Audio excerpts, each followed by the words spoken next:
We all really appreciate you being here today.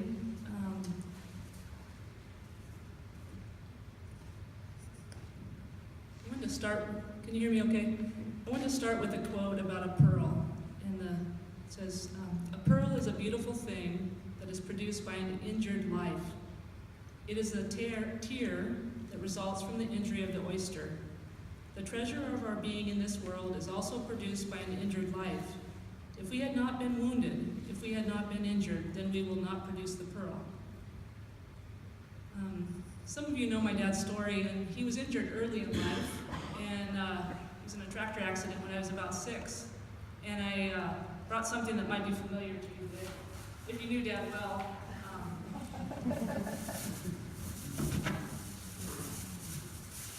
Dad had a paralyzed foot from that accident, and he got tired of the braces that kept breaking that the doctors made him, so he had his mechanic Barry make this for him out of steel.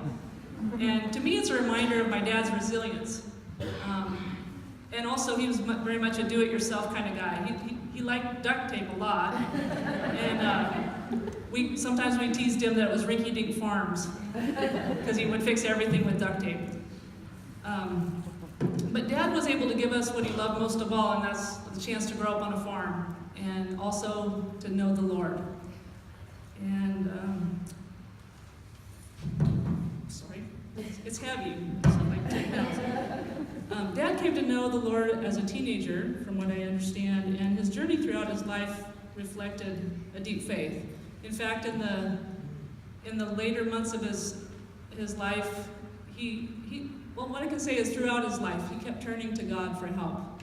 And he knew what it was to be broken and to struggle in this life, but he also knew where to turn, and that was to the Lord. And so we're really thankful for that. When I said that he's a resilient guy, I just can think of so many examples of Dad's resilience. And one of them is just how he continued to model for us how not to give up when life was hard. And also, we had the chance to learn a lot from Dad, including sacrificial, unconditional love, the kind of love that Christ shows us. And it wasn't always because he loved us, but it wasn't always because that was easy for him. Sometimes woundedness and brokenness make people hard to love at times. But we all learn more about Christ's sacrificial love as we learn how to let God love Dad through us, even when we felt exasperated, or vice versa. And God is so good to redeem broken people in situations that seem impossible. And my friend said I should balance this with a few farm stories, because the last months of Dad's life were pretty hard. And so I was thinking about how Dad used to get us up to go move irrigation at 3:30 in the morning in the backfield, because he thought that 3 sets of irrigation would make the clover grow better. But I think that taught us the value of hard work, and just I learned to watch for the sunrise and not just mind the cold feet and fingers we had. Dad was diagnosed with colon cancer in the last couple of years, and this became Dad's biggest do-it-yourself project ever. He engaged in all-out war to beat cancer. And he developed elaborate rituals, and he refused almost all conventional medical care until the very end. And I just wanted to share a few stories from his last few months. Dad didn't want to go to the doctor or the hospital, but finally, after Lily Mae's funeral, he decided he could go to the hospital and get checked out. Turned out he had pneumonia, and that he actually never came to live back at home again, because his care needs had just grown so much that we had to have him stay at adult foster care. But I'm just thinking back on the time in the hospital, and when he first got there, I'll never forget him in the emergency room. We had just done some scans to find out the cancer had progressed quite a bit, and Dad was laying there. Farmers always look vulnerable in hospital gowns, but he was laying there on the bed, and he finally got to eat something, and he wanted tapioca pudding, but they didn't have that, so we ordered some custard. And right away, he hid that custard under his sheet just like Grandma Tilly would have. And he ate his meal, but he was hiding that custard for later. And I said, Dad, the nurse is here and they want to take you to get an MRI. And I said, you can't take the custard in the MRI machine.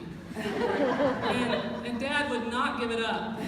He was clinging to that custard for dear life. And he ended up, and I said one more time, I said, Dad, really, they can't do the MRI with the custard. And so he was just clenching it. And so I pulled up the sheet and I saw that he stuck his finger through the tinfoil top. But to me, that's just an analogy of how Dad was hanging on to life.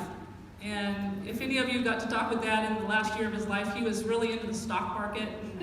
And he wanted to buy a new car really bad. He kept trying to buy a new car even when he was in the hospital. If anybody's here from State and Ford or Power Ford or whatever, we're sorry.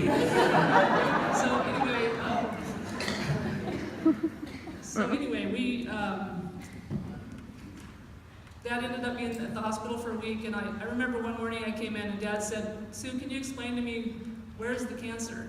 So I told him that it had spread from his colon to his liver, and they weren't sure about his lungs.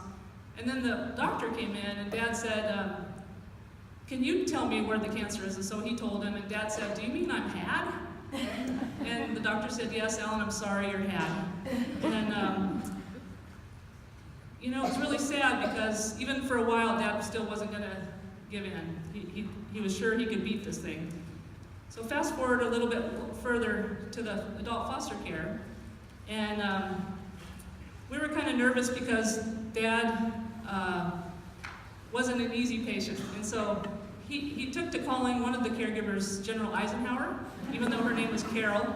And he called the other residents there inmates.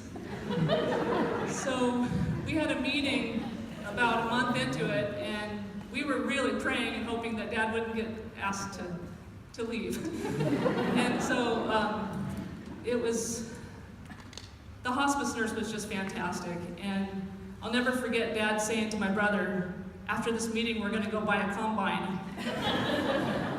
And anyway, Dad kind of took it seriously finally, and I think God really gave us a lot of grace because he started to accept the journey that was ahead, and his last month was really peaceful, and we saw God work in a lot of beautiful ways. I wanted to read a couple verses. One of them is just about inspired by the story of the custard. It's important not to hang on to the things of this life. Colossians 3 says, therefore, if you've been raised up with Christ, keep seeking the things above, where Christ is, seated at the right hand of God. Set your mind on the things above, not on the things that are on earth. For you have died, and your life is hidden with Christ in God. When Christ, who is our life, is revealed, then also you will be revealed with him in glory. And there's a saying, it says, endurance is not just the ability to bear a hard thing, but to turn it into glory. And it was really neat because about a month before Dad died, he prayed that he could honor God with his death, and that he could honor God in his last weeks. And the presence of Christ in that room was very beautiful. And he died very peacefully, and those last weeks are something I'll always treasure. And there's another quote that I like. It says, Jesus did not come to explain away the suffering or remove it. He came to fill it with his presence. And I think that's really true. And I think Dad learned to cease striving and know that he is God.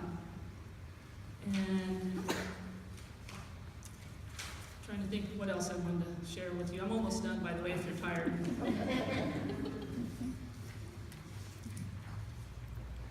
Oh, I just remember back, and I mentioned this in Dad's obituary, but there was a time about a month before Dad was in the hospital, where he was really kind of a little grumpy that morning, and I was trying to help him get dressed, and he told me I could put my pants on.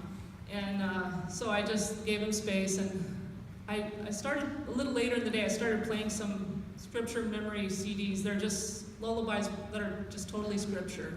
And I stayed in the next room so as not to agitate Dad, and I heard Dad crying. And I went in the room and I just said, and Dad just said to me something really kind and just really a blessing. And then we started talking. I said, Dad, I heard you say you wanted to plant a memorial. So I took notes, and he talked for about 2 hours. And it was really a precious time. But one thing that he said is, I've read through the Bible many times, over and over throughout my life, but whenever I get to Isaiah, I read how God brings things from chaos to something beautiful.